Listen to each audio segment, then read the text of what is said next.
नील हम पति पत्नी का लाडला बेटा था क्योंकि उसके अलावा हमारी कोई और औलाद नहीं थी।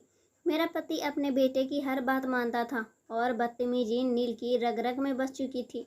वह मुझसे कभी भी तमीज से बात नहीं करता था। बचपन से ही मेरा पति उससे यही कहा करता था कि नील तो मेरी सारी जायदाद के अकेले का वारिस हो, तुम मेरे बहुत ही लाडले हो। बच्चे के दिमाग में जब ये बातें बार बार डाली जाती है तो बच्चा गलत रास्ते पर चल ही पड़ता है। बदतमीजी खुद उसके अंदर भरने लगती है। नील के साथ भी कुछ ऐसा ही समस्या थी। वो पूरे घर में ऐसे रहा करता था जैसे वह पूरे घर का मालिक है और मैं उसकी नौकरानी हूँ। मुझे याद नहीं कि उसने मुझे कभी माँ कहा हो। मेरा नाम कोमल था और वह मुझे कली कहकर पुकारा करता था। पहले पहले जब उसने मुझे कली कहकर पुकारा था तो मुझे लगा शायद मेरा पति नील को डांटेगा और उसे मारेगा ऐसे बोलने से, लेकिन मेरे पति ने तो कोई ध्यान ही नहीं दिया था। फिर मैंने ही नील को मना किया था, अरे नहीं बोलते, मैं तुम्हारी माँ हूँ, मुझे मम्मी कहा करो। लेकिन वह बहुत ही घमंडी था, कहने लगा कि नहीं, मैं तुम्हें कल्ली कहकर ही पुकारूंगा। मुझे उसके बोलने का अंदाज बहुत ही बदतमीजी था और मैंने उसे एक थप्पड़ मार दिया था। लेकिन मैं नहीं जानती थी कि यह थप्पड़ मुझे बहुत महंगा पड़ेगा। मेरा पति उस समय ऑफिस जाने के लिए तैयार हो रहा था। नील स्कूल के लिए मैंने उसे नाश्ता बनाकर दिया तो कहने लगा, कर लो तुम ही, मुझे तुम्हारे हाथ का नाश्ता नहीं खाना। उसकी इस बात पर मुझे भी गुस्सा आ गया। मैंने कहा, मुझे मम्मी कहा करो, मैं माँ हूँ तुम्हारी। वह कहने लगा, तुम कल ही हो और मैं तुम्हें कली कहकर ही पुकारूंगा। मुझे उस पर बहुत गुस्सा आया। मैंने उसके मुंह पर एक थप्पड़ मार दिया, लेकिन मैं नहीं जानती थी कि इसका अंजाम मुझे तड़प कर रख देगा। नील जोर जोर से रोने लगा। उसके रोने की आवाज़ सुनकर मेरा पति कमरे से बाहर निकला और नील से उसके रोने की वजह पूछने लगा। नील मेरी तरफ इशारा किया और कहने लगा, इस औरत ने मुझे थप्पड़ मारा है। मैंने कहा, यह मुझसे बदतमीजी कर रहा था, मुझे मम्मी के बजाय कल्ली कह रहा था। मेरी बात तो मेरे पति ने सुनी भी नहीं थी और जोरदार थप्पड़ मेरे मुंह पर मार दिया। कहने लगा, तुम होती कौन हो मेरे बेटे पर हाथ उठाने वाली? मैं तुम्हें बताता हूँ कि मेरे बेटे पर हाथ उठाने का अंजाम क्या होता है। वो मेरा हाथ पकड़ के मुझे किचन में ले गया और जलते हुए चूल्हे पर मेरा हाथ रख दिया। मैं पूरी तरह से चीख पड़ी थी। मैं चिल्लाने लगी थी, लेकिन मेरे पति को तो मुझ पर दया नहीं आई थी। मेरे पति ने मुझे कहा, खबरदार, जो तुमने दोबारा नील पर हाथ उठाया तो मुझसे बुरा कोई नहीं होगा। मुझे नहीं मालूम था कि मेरा पति इतना निर्दयी होगा, वह भी एक बच्चे की खातिर। जब बाप ही अपनी पत्नी को बच्चे के सामने इज्जत ना दे तो बेटा क्यों इज्जत देगा। मेरे साथ भी ऐसा ही हुआ था। मैं रोते अपने कमरे में चली गई। समय इसी तरह से गुजर रहा था। नील अब 12 साल का हो चुका था। मैं खाना तैयार करके रख देती थी क्योंकि अगर जरा से भी देर हो जाता तो तूफान खड़ा हो जाता था। लेकिन आज सुबह से ही मुझे बुखार था। मुझसे कोई काम नहीं हो रहा था, खाना भी नहीं बना था। घर में कल की सब्जी पड़ी हुई थी। मैंने सोचा कि आज वही नील को दे दूंगी। स्कूल से वापस आया तो मैंने मुश्किल से उसके लिए ताज़ा रोटी बनाई थी। वह सीधा किचन में आया और कहने लगा, कल ही रोटी नहीं बनाई अभी तक? ना जाने तुम क्यों इतनी आलसी और कमज़ोर हो गई हो। मैंने कहा, मुझे सुबह से बुखार है। मैंने खाना टेबल पे रख दिया है। लेकिन कल वाली सब्जी देखकर उसने खाने की प्लेट पकड़ के जोर से फर्श पे फेंक दी और बोला, तुम मुझे बासी खाना खिलाकर बीमार करना चाहती है? मैंने कहा, मुझसे सुबह से बुखार है, मुझसे कोई काम नहीं हो रहा था, मैं बुखार में अभी तक हूँ। मेरा सर पूरी तरह से चकरा रहा था। लेकिन नील भी शायद अपने बाप की तरह निर्दयी था। उसके अंदर भी कोई एहसास नहीं थे। कहने लगा कि ड्रामा मेरे साथ मत करो और चलो अभी खाना बनाओ। लेकिन मैं उसकी बात पर मना कर दी थी और ध्यान नहीं दी क्योंकि मुझसे खड़ा भी नहीं होना बन रहा था। खाना बनाना तो दूर की बात है, मैंने उसकी बात को अनसुना कर दिया और कहा, जाओ खाना बना है वही खाओ। और फिर जाकर मैं अपने कमरे में लेट गई थी। वह चीखता चिल्लाता हुआ मेरे पास आया, लेकिन मुझसे इतनी हिम्मत नहीं थी कि मैं खाना बनाती। मेरा पति अपने ऑफिस से शाम को ही वापस लौटता था, लेकिन आज नील के फ़ोन करने पर जल्दी ही घर आ गया था। मैं उस समय भी बुखार में तड़प रही थी। उस समय मैं दवा खाकर अभी सोई थी। जब वो आया, मेरा बाजू पकड़ के मुझे उठाकर बैठा दिया। कहने लगा, कामचोर औरत, तुझे मैं इसलिए ब्याह कर लाया हूँ, तू मेरे बच्चे को भूखा रखेगी। मैंने अपने बच्चे की खातिर तेरे बाप को 10 लाख रुपए दिए थे।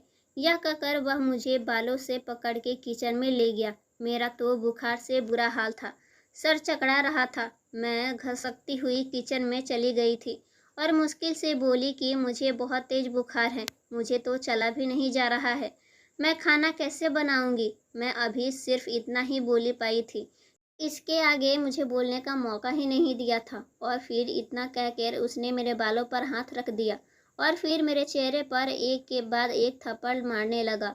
मैं दर्द से मिलमिला उठी थी। बुखार तो पहले ही था।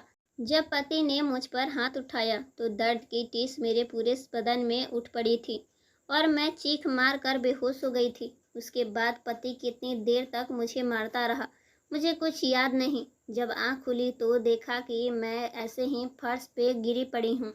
मेरे हाथ जले हुए थे और मेरे बाल बिखरे हुए थे। पूरा शरीर दर्द की वजह से दुख रहा था। बुखार अभी था, मगर उसके बावजूद मैं सिसकते हुए उठकर पीछे दीवार से टककर बैठ गई थी। रात का ना जाने कौन सा पहाड़ था। तभी मुझे कदमों की आवाज़ सुनाई दी थी। नील चलता हुआ किचन में आया था और आकर मेरे सामने भारी मुस्कुराहट से कहने लगा, जब नौकरानी मालिक की बात ना माने तो उसका यही हश्र होता है। मुझे उससे और रोज से ज़्यादा नफरत महसूस हुई थी, मगर इसके बावजूद मैं उससे कुछ कह नहीं सकती थी क्योंकि वह घर का मालिक था। पति ने मुझे अगले कई दिन तक कोई बात नहीं की और न ही मुझे दवा लाकर दी। मैं घरेलू नुस्खे उपाय करते हुए अपना इलाज कर रही थी। इसके बाद तो जैसे भी हालत हो, चाहे मैं मर भी रही हूँ, तभी भी मैं नील की बात को कभी देर नहीं करती थी। उसके लिए ताज़ा खाना बनाती, उसकी हर बात मानती, उसके हर बदतमीजी को खामोशी से सुन लेती। मगर उसके बावजूद उसका रवैया दिन पे दिन बढ़ता ही जा रहा था। पति ने भी हमसे बात करनी बंद कर दी थी। वो नील से बहुत प्यार करता था और मुझसे सख्ती से पेश आता और मुझसे कहता था कि बेटा जो कहे उसके आगे जुबान मत चलाना। इस घर में रहना मेरी मजबूरी थी, इसलिए मेरी यही कोशिश थी कि बाप बेटा दोनों को शिकायत का मौका ना दूं। मेरी सारी हसरतें तो जैसे दिल में ही दफन हो चुकी थी। नीला बड़ा होता जा रहा था, मगर उसकी नफरत और बदतमीजी और भी ज़्यादा बढ़ चुकी थी। वह मुझसे कभी भी तमीज से बुलाता नहीं था। एक दिन वो घर पे ही था। आज उसके स्कूल से छुट्टी की थी। मैं जब उसके कमरे की तरफ गई तो मुझे अंदर से अजीब सी बदबू आने लगी।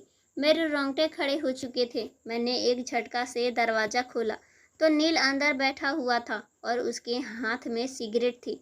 वो सिगरेट के कश लगा रहा था। मेरे तो पैरों तले जमीन निकल चुकी थी। मैंने आगे बढ़कर नील के हाथ से सिगरेट छीन ली और फिर उसके चेहरे पर थप्पड़ मार दिया। मैं बोली कि तुम्हारी हिम्मत कैसी हुई सिगरेट पीने की। लेकिन उसके बाद भी नील तो हद से ही पार हो रहा था। वो गुस्से से उठा और मेरे मुंह पर थप्पड़ मार दिया, मगर इस समय मैंने उसका हाथ रोक लिया और मैंने गुस्से से नील की तरफ देखा। क्या तुम्हें एक पल के लिए भी शर्म नहीं आई? मैं तुम्हारी माँ हूँ और तुम मुझे ही थप्पड़ मार रहे हो। वह मुझे धक्का देकर पूरे गुस्से में कहने लगा कि चल निकल यहाँ से, तू मेरी माँ नहीं सिर्फ एक नौकरानी है जिसे मेरे बाप झोपड़ी से उठाकर लाया था ताकि तू सिर्फ घर की सफाई कर सके और तू मेरी देखभाल कर सके। दोबारा खुद को मेरी माँ कहा तो इससे भी बुरा हाल करूँगा। उसके मुंह से यह शब्द सुनते ही मैं तड़प रह गई थी। मैं नील की माँ बनकर उसकी परवरिश कर रही थी और वह मेरे साथ कैसा बर्ताव कर रहा था। मैं रोती हुई उसके कमरे से बाहर निकल आई। हाँ, यह सच था कि मैं उसकी सौतेली माँ थी, मगर थी तो माँ ही। मैंने उसे माँ बनकर पाला पोसा था और इस उम्र तक पहुँचाया था, मगर आज उसने कैसे मुझ पर हाथ उठाने की कोशिश की। मुझे आज भी वो रात याद थी। मेरी माँ ने मुझे विदा करके नील के पापा के साथ भेजा था। मेरा संबंध बहुत ही गरीब खाने से था और नील के पापा जैसे अमीर इंसान का रिश्ता मेरे माता पिता के लिए बहुत ही बड़ी खुशी की बात थी। मेरी उम्र उस समय 20 साल की थी, मगर नील के पापा बड़ी उम्र के इंसान थे। उनका एक बेटा था नील, जिसकी उम्र उस समय 10 साल थी। मगर मेरे माँ बाप ने जरा भी सोचने समझने की बगैर मेरी शादी नील के पापा के साथ करवा दी, क्योंकि शादी के समय नील के पापा ने मेरे माँ बाप को 10 लाख रुपए दिए थे और यह शर्त भी रखी थी कि आपकी बेटी कोमल मेरे बेटे का हर हुक्म मानेगी, उस पर कभी हाथ नहीं उठाएगी। पैसे देकर मेरी माँ ने मेरे बाप से पहले ही हाथ जोड़कर मुझे यही कहा था कि तुम उस घर में दूसरी पत्नी बन के जा रही हो। नील का एक माँ की तरह ध्यान रखना, उसके हर बात मानना, उसे कभी शिकायत का मौका मत देना और ना ही अपने पति को कोई शिकायत का मौका देना। ये ना हो कि नील की वजह से वो तुम्हें घर से निकाल दे। ये बात अपने दिमाग में बिठा रखना। तुम्हारा बाप एक मजदूर है, उसके सर पे और भी बच्चों का बोझ है। माँ की नसीहत मैंने अपने पल्लू में बांध ली थी और यहाँ तक आ गई थी।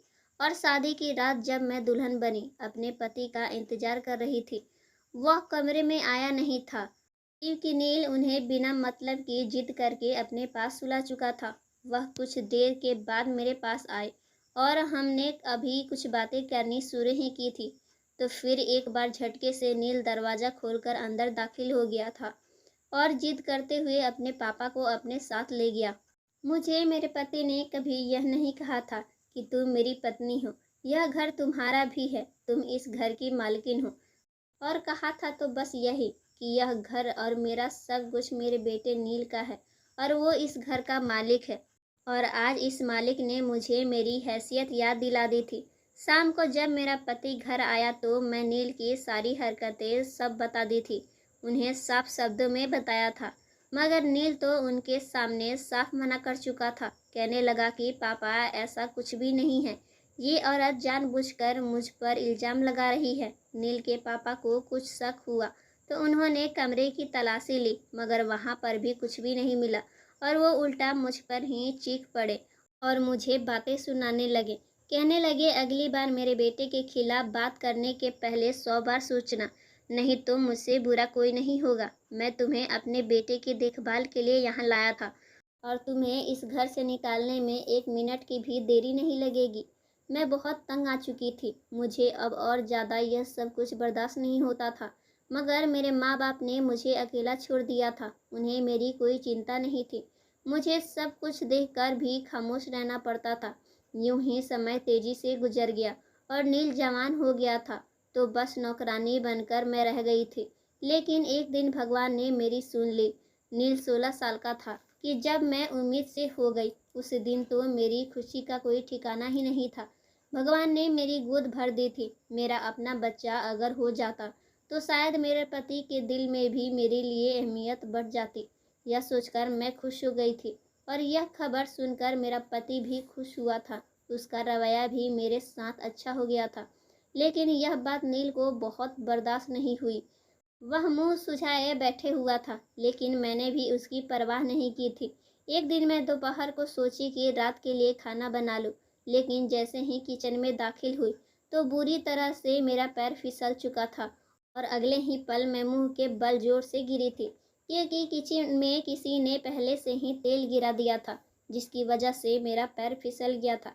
मेरे पेट में तेज दर्द उठा था और मैं चिल्लाने लगी थी जब नील हंसता हुआ किचन में दाखिल हुआ था। कहने लगा, तू अपने सपोलियों को मेरी जायदाद में हिस्सा बनाना चाहती थी, आज मैंने वो भी ख़त्म कर दिया।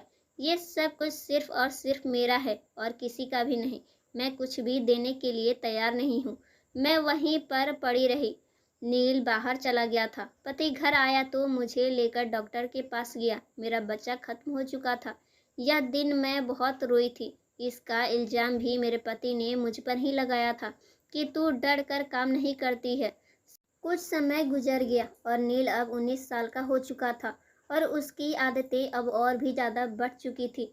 कई रातें वह घर से बाहर रहता, झूठ बोलकर अपने बाप से पैसे लेता। उसकी संगत इतनी खराब थी कि मोहल्ले से शिकायतें आना शुरू हो गई थी।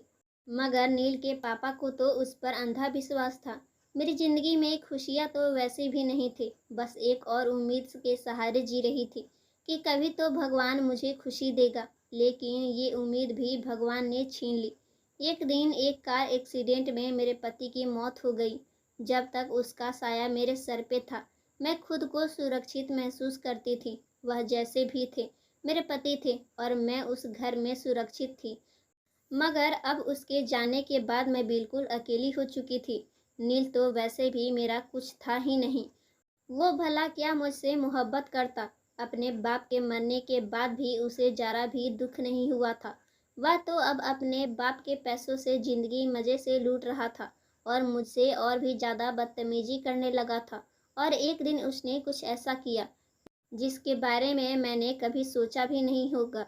वो एक लड़की को घर ले आया। वह लड़की उस समय बहुत रो रही थी और गिड़गिड़ा रही थी। नील उसे डांट कर चुप कराने लगा और कहने लगा कि मैंने तेरी कीमत चुकाई है। मैं कभी नील को देखती तो कभी उस लड़की को देखती। नील उस लड़की को उसके नशेड़ी बाप से खरीद कर लेकर आया था। वह लड़की रोती हुई मुझसे कहने लगी कि दीदी भगवान के लिए मुझे बचा लो, यह मुझे मार देगा, कहीं मुंह दिखाने लायक नहीं छोड़ेगा। नील गुस्से से कहने लगा कि मैं अभी के अभी तुमसे सारी कीमत वसूल करे रहूँगा और मेरा कमरा सजाओ।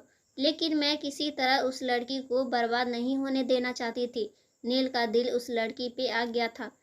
पहले उसने उस लड़की को पाने की कोशिश की थी, मगर वह लड़की नील के हाथ में नहीं आई तो उसने नशेड़ी बाप से उसे खरीद के घर ले आया था।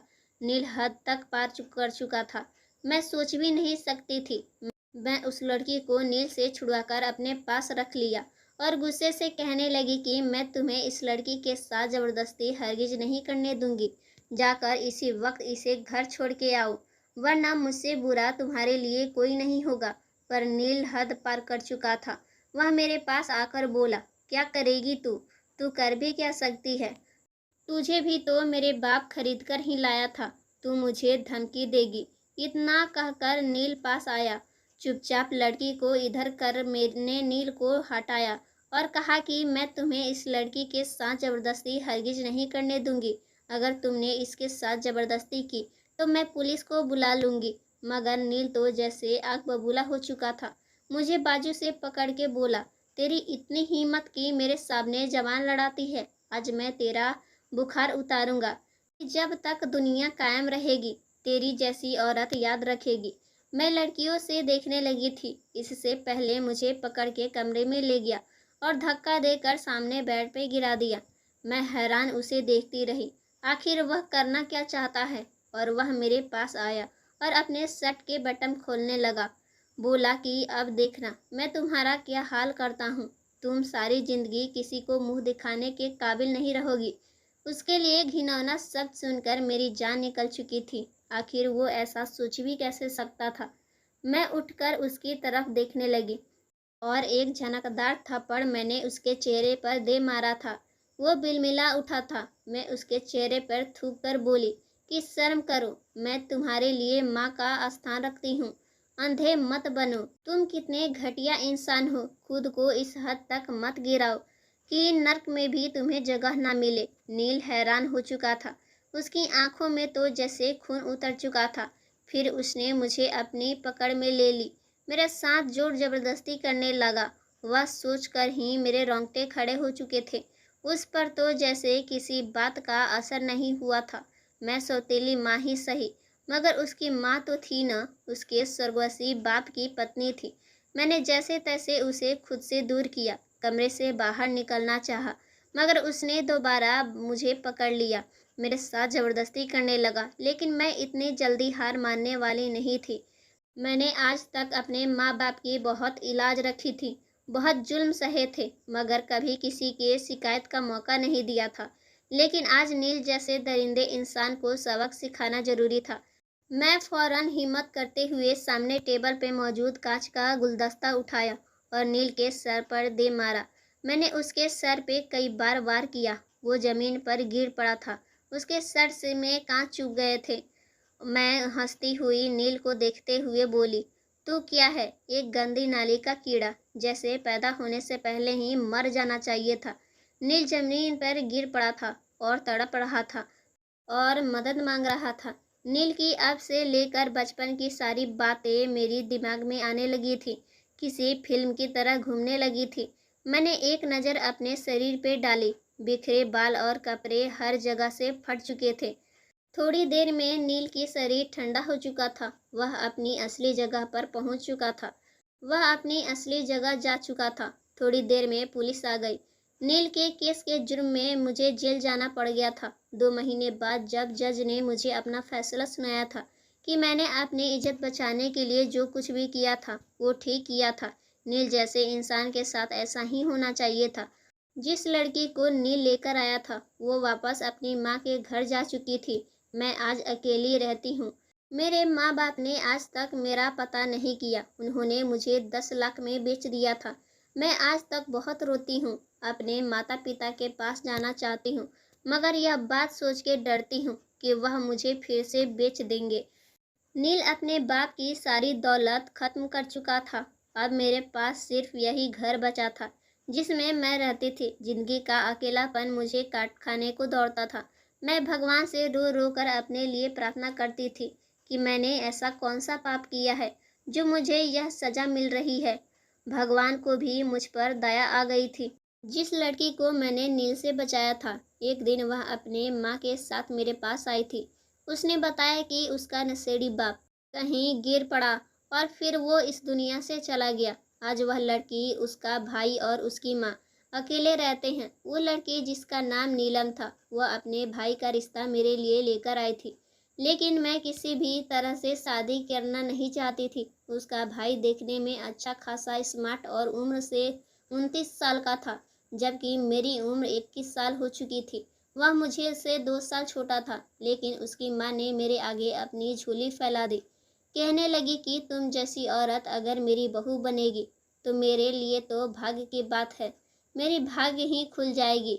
तुमने मेरी बेटी की इज्जत बचाई है। मेरा बेटा भी तुमसे शादी करने के लिए तैयार है, लेकिन मैं खुद को शादी के लिए तैयार नहीं कर रही थी। मैंने नील की माँ से थोड़ा समय मांगा था, और जब मैंने ठंडा दिमाग से बात पर गौर किया तो मुझे लगा कि शायद भगवान ने मुझे एक और मौका दिया है। शायद मेरी ज़िंदगी से दुखों का दौर ख़त्म हो चुका है और मैंने उस लड़के से शादी कर ली। अब मैं बहुत खुश हूँ। दोस्तों, यह फैसला मेरा सही था या गलत? कमेंट बॉक्स में अपनी राय ज़रूर देना। कहानी पसंद आई हो तो प्लीज़ लाइक करना। ऐसे और कहानियों के लिए हमारे चैनल को सब्सक्राइब करना। कहानी अभी तक सुनने के लिए दोस्तों आप लोगों का बहुत बहुत धन्यवाद। मिलते हैं अगली